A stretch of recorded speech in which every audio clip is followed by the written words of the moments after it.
Hello and welcome to Dish Shelved with Adam White. Today's the inaugural edition of the Garth Ennis Show.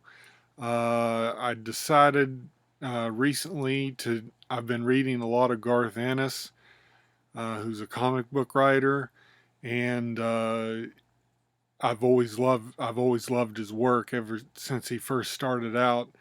And I thought, well, I've been reading so much, and I've done a couple other videos too that I haven't put up yet.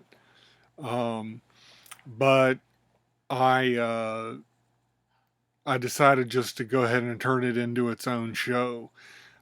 So there'll be at least two after this one that don't mention the words Garth Ennis show, but are actually part of it because they're about Garth Ennis comics. So I just filmed them before I filmed this one, so I'm kind of doing stuff out of order. But anyway, I have read a lot of Garth Ennis for 25, 26 years, 28 years maybe, just about as long as he's been around. I was always a big fan of his book Preacher, which is what this show will culminate in. I have all three volumes of Absolute Preacher, and I intend on reading them all together at some point in the future, hopefully sooner than later. But in the meantime, he's got a bunch of other stuff that I can talk about. So that'll be coming up on other Garth Ennis shows. But like I said, remember the next couple that I put up won't mention that because I didn't have the idea till after I had already filmed the videos of Garth Ennis's work. Um, the ones I read today, I read on my new 10-inch Kindle Fire tablet, which was kindly gifted to me by my uncle. I It wasn't for any particular reason. He just ended up with one and said he didn't need it and thought that I'd like it, and he was right. It's the perfect size to read comics on that I have on my Kindle. And I've been trying to get a lot of comics on my Kindle recently because I really, really, as you can see in this mess behind me, and believe me, that's not the half of the mess in my room, but I just don't have anywhere to put anything. So I'm trying to do as much on Kindle as possible. Um, but anyway, I read on there three different Garth Ennis series. I read Red Team and its sequel, Red Team Double Tap Center Mass by Garth Ennis and Craig Cermak. Apologies if I'm saying that wrong.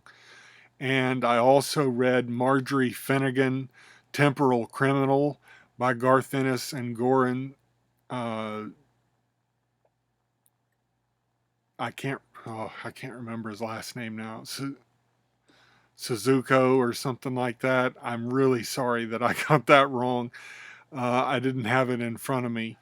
Um, but I read all three of those. The Red Team and the Double Tap Center Mass was the sequel to Red Team. They were kind of like a police procedural. Uh, that's what I like about Garth Ennis is that he does all sorts of different stuff. He doesn't do just one thing, and he stays away from superheroes mostly. The Boys was, if you've seen that on Amazon Prime Video, which is really different from the comic, but um, it he does a lot of different things, and that's why I like his work so much. Just A, because it's good, but B, because he does so many different things. But anyway, both Red Team books. I can't say a lot about the plot, but let's just say that I'll tell you what it says on the beginning of the first one, which is that there's a narcotics team of cops that are called Red Team. They're kind of like the special unit for the police station in their city, which I don't know if it ever says what city it is, if it's New York or where, but um, they decide they've got this drug kingpin that they can never get anything on. Just no matter how hard they try and all the things they've done in the past, he always gets off on a technicality or anything. But the guy's a real scumbag and is into like um, child trafficking and human trafficking and drugs and guns. And this guy's just a real piece of scum. So they decide that their best option is to kill him.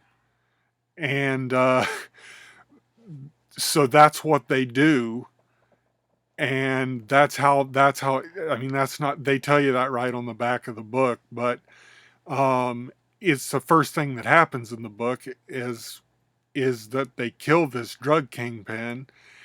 And it says on the back that when they do this, the worst possible thing that could happen happens when they do this.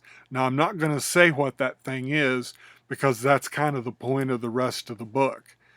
And it's really fun book. Both of them are. They have a real ironic twist in the first one, um, which I won't say what it is because it would give too much away. I don't want to give it away. I mean, there's not any real big mystery or anything to it, but I just, it's really well plotted and I don't want to give anything away because it's fun to see it. It's told um, mainly by two detectives that are being interrogated and that are part of Red Team, and it's told in between kind of bookends of those in every issue. And there's 4 on Red Team, and it was just a really good book. If you like police procedurals on TV or in novels, you'll really like Red Team. It was a really good book. It was, I think, 7 issues, but it just goes to show that if Garth Ennis wants to do a comic that's 7 issues long, he can do it. It doesn't have to be a set 4 or 6 or something like most comic miniseries are. He wants to do 7, he'll just do 7. And he can because he's Garth Ennis and he's that good. And it was a really fun book. The sequel uh, dealt with the fallout of the first book, and the sequel I think may have also been 7 issues. I can't remember off the top of my head, but it it was really good too. And it just, I can't say much about it without giving away stuff from the first one, so I won't say much about it. But it's also police procedural. It deals with the detectives from Red Team after what happens in the first one. And I didn't like it as well as the first one, but I still really liked it. It was still really good. But if I had to pick one, I'd say the first one was better. But you definitely want to read them in order anyway. But because the second one just deals with what happens because of what happens in the first one. But it's really good. I would really highly recommend it if you like police procedurals at all. Uh, this would be a great intro comic to you. There is plenty of violence and bad language, so it's not for kids. Um, and the other one that I read was called Marjorie Finnegan Temporal Criminal. And I had never heard of it. It just happened to come up because I was looking at a lot of Garth Ennis stuff on Amazon, and it came up, and I thought, uh, uh, that's that's interesting. I've never seen that before. And it's about a young woman named Marjorie Finnegan that goes through the time stream because she's got a time traveling device. Don't ask how or why because it doesn't really matter. That's not the point of the series. She just goes up and down the timeline stealing things that she likes the looks of. And she's being chased by a temporal police detective that's trying to get her on numerous infractions of messing up the time stream. And it, she also ends up going up against uh, a guy that looks like the devil, whose name is Stan Zanzibar, and the Lord of Evil, which, when you see how they look, you'll probably mistake one for the other, but that's intentional. And it's a really funny thing, but it's really just a fun romp, is what I'd call it. It's not it's not real heavy on plot. It's just a lot of fun. I had a lot of fun reading it. And it deals with this young woman who, like I said, she just goes through stealing things, and she's in she is up against a police detective that's a temporal detective, and it's funny, their connection, which I won't say what it is. And she also has a connection to Stan and the Lord of Evil. And I won't say what that is because that's part of the fun too. But it's just really funny. It's a parody of religion, of all things. I think is one of the main things that it does. So if you're really religious or a stickler for the Bible or something, you probably don't want to read this because it it it's really funny though, and it deals with politics some too. He doesn't miss a beat at getting at Trump a couple of times in here, which is really funny. And it just, again, is just kind of a romp through time. And it's also somewhat violent at times. And there's bad language in it. So, again, it's not something I'd give to a kid to read. But nothing Garth Ennis writes is something I'd give a little kid to read. So, because he writes stories for adults. And that's uh, a really cool thing that he does because it's so different.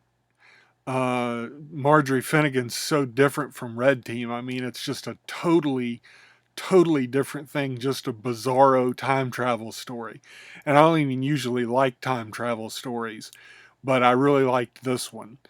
And so it's really different from Red Team, and both of those are really different from some of the other ones that I've got coming up. Um, and he just really does a lot of different stuff. And I know I've not said much about the plot of either book, but I can't without giving anything away. But I'd really highly recommend them. Red Team Double Tap Center Mass, and Marjorie Finnegan Temporal Criminal. Again, they're I mean, the two Red Team books are similar because they're just police procedural ones, and really good police procedurals. And so I'd really recommend those to anyone that likes police procedurals. And Marjorie Finnegan, if you like a fun, uh, if you like just having fun, because it's just a fun romp, and it's it's a comedy, and like I said, it does kind of parody religion a lot, which is something he touches on in a lot of his books. And I really highly recommend them all three. So that's been my initial. I wish I could have shown you pictures from it because the art's really good in both. It's really realistic. Craig Cermak in the Red Team ones, and Goran Zuzik. I do not know how to pronounce his last name. I apologize. But his art, I've liked his art for a long time, but in Marjorie Finnegan, and he really outdoes himself. It's really excellent. The art is excellent. And I wish I could have got the actual book so that I could show you pictures, but you can look it up online and find some stuff. But I'd highly recommend them, all three. And okay, so that's my Garth Ennis show for my first one. I've gone on way longer than I intended to, yet seem to have not said very much. So I don't know how that happens, but there it is. And I will have more coming up. Like I said, I've got two that I've already recorded before this one, so you won't hear the Garth Ennis show mentioned on those, but they are part of it, and they will be in the title of the video. But I'm looking forward to doing this Garth Ennis show as kind of a side gig to my regular Dish Shelved, which I will have stuff coming up for Rocket Summer as well. And if I can make Private Eye July 2, I will try to do that as well. But I'm behind in my reading and have a lot of stuff going on outside of my YouTube life. So thanks for hanging out with me for so long. I really think you should check out these books and anything Garth Ennis has written. And thank you for hanging out with me, and I will catch you next time.